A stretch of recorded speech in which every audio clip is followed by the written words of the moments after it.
નમસ્કાર મિત્રો, સ્વાગત છે તમારું આપણી આ યુટ્યુબ ચેનલમાં જેનું નામ છે ગુજરાતી જીકેની જમાવટ। તો આજના આંગણવાડી સમાચારમાં આપ સૌ બહેનોનું સ્વાગત છે।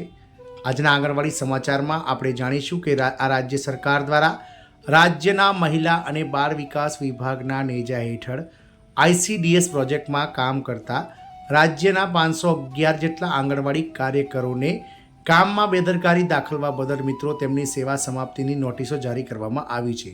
જાણીશું વિડીયોમાં વિગતવાર કે શા કારણે મિત્રો આ 511 આંગણવાડી કાર્યકરોને આ રાજ્ય સરકાર દ્વારા જે છે તે મિત્રો બરતરફ કરવામાં આવે છે, નોકરીમાંથી સસ્પેન્ડ કરવામાં આવ્યા છે, કઈ બાબતને લઈ અને તેમને મિત્રો બેદરકારી દાખવી હતી જેના બદલ તેમની સેવા સમાપ્તિની નોટિસ પણ જારી કરવામાં આવી છે, તેને લઈને વિડીયોમાં વિગતવાર ચર્ચા કરીશું। તો આજના વિડીયોના અંત સુધી આપ બન્યા રહો અને જો ચેનલમાં તમે પહેલીવાર વિડીયો જોતા હોય, નવા સબસ્ક્રાઈબર હોય તો ચેનલને લાઇક, શેર અને સબસ્ક્રાઈબ કરી બાજુમાં રહેલું બેલ આઇકોન દબાવીને ઓલ નોટિફિકેશન ઓન કરી લેશો, જેથી કરીને ચેનલ પર મૂકવામાં આવતા આવા આંગણવાડી સમાચારો, પગાર વધારા, માનદ વેતનને વધારા વગેરેના સમાચારો તમને અમારા ચેનલના પ્લેટફોર્મ પરથી સરળતાથી ઉપલબ્ધ થઈ જાય। તો વાત કરીશું મિત્રો આ રાજ્ય સરકારના મહિલા અને બાળ વિકાસ વિભાગના નેજા હેઠળ ICDS પ્રોજેક્ટમાં આંગણવાડી કેન્દ્રોમાં કામ કરતા 511 જેટલા આંગણવાડી કાર્યકરો પર સંકટના વાદળો આવ્યા છે, કારણ કે પોષણ ટ્રેકર અને KYCમાં બેદરકારી બદલ સેવા સમાપ્તિની નોટિસ સરકાર દ્વારા જાહેર કરવામાં આવી છે। વાત કરીશું મિત્રો, જિલ્લામાં કાર્યરત 511 આંગણવાડી કાર્યકરોને મોટી વહીવટી કાર્યવાહીનો સામનો કરવો પડી શકે છે। જિલ્લા કાર્યક્રમ અધિકારી દુર્ગેશ કુમારે પોષણ ટ્રેકર એપ પર KYC અને ફેસ રેકગ્નિશન કાર્યમાં સતત બેદરકારી બદલ 511 જેટલા કાર્યકરોને સેવા સમાપ્તિ કરવાની બીજી નોટિસ જારી કરી છે। વાત કરીશું ઉત્તર પ્રદેશના મહારાજગંજમાં, તો મહારાજગંજ જિલ્લામાં કાર્યરત 511 આંગણવાડી કાર્યકરોને મોટી વહીવટી કાર્યવાહીનો સામનો કરવો પડી શકે છે। જિલ્લા કાર્યક્રમ અધિકારી દુર્ગેશ કુમારે પોષણ ટ્રેકર એપ પર KYC અને ચહેરાની ઓળખના કાર્યમાં સતત બેદરકારી બદલ આ કાર્યકરોને સેવા સમાપ્તિ કરવાની બીજી નોટિસ જારી કરી છે।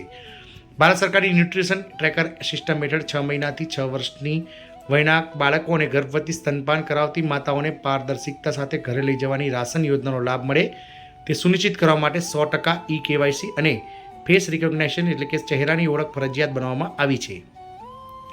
સરકારે આ કાર્ય માટે 1 જુલાઈ 2025ની સમયમર્યાદા નક્કી કરી હતી, જે પાછળથી 15 જુલાઈ 2025 સુધી લંબાવવામાં આવી હતી, પરંતુ અત્યાર સુધીમાં જિલ્લાના 511 જેટલા આંગણવાડી કેન્દ્રો પર આ કાર્ય 65%થી ઓછું થઈ રહ્યું છે, જેમાં ધાણી જિલ્લામાં આંગણવાડી કેન્દ્રમાં 9, બ્રિજ માનગંજમાં 46, સિસવામાં 56, લક્ષ્મીપુરમાં 52, શહેરમાં 13, નીચ લાઉલમાં 23, મિથોરામાં 58, નોતનાવામાં 31, પનિયારામાં 55, પરતવાલમાં 30, ફરેન્દામાં 41 અને સદરમાં 58 મળીને કુલ 511 કેન્દ્રો માટે સરકારે નોટિસ જાહેર કરી છે। જિલ્લા કાર્યક્રમ અધિકારીએ સ્પષ્ટતા કરી છે કે આંગણવાડી કાર્યકરોએ અગાઉ અનેક માધ્યમો, તાલીમ સત્રો, WhatsApp group, zoom meetings, call અને લેખિત સૂચનાઓ દ્વારા સૂચના આપવામાં આવી હતી કે તેઓ તેમના કેન્દ્રો પર નોંધાયેલા તમામ લાભાર્થીઓના KYC અને ચહેરાની ઓળખ એટલે કે ફેસ રિકોગ્નિશનનું કાર્ય સમયસર પૂર્ણ કરે। આમ છતાં ઘણા કાર્યકરોએ આ દિશામાં બેદરકારી દાખવી હતી, જેને વહીવટીતંત્રે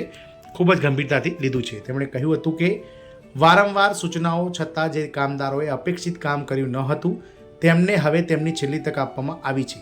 નોટિસમાં સ્પષ્ટપણે ઉલ્લેખ કરવામાં આવ્યો છે કે 3 દિવસની અંતિમ સમયમર્યાદા આપવામાં આવી રહી છે। જો આ સમયગાળામાં 100% કામ પૂર્ણ કરવામાં નહીં આવે તો તેમની સામે તાત્કાલિક અસરથી ત્રીજી નોટિસ સાથે તેમની સેવા સમાપ્ત કરવાની પ્રક્રિયા શરૂ કરવામાં આવશે।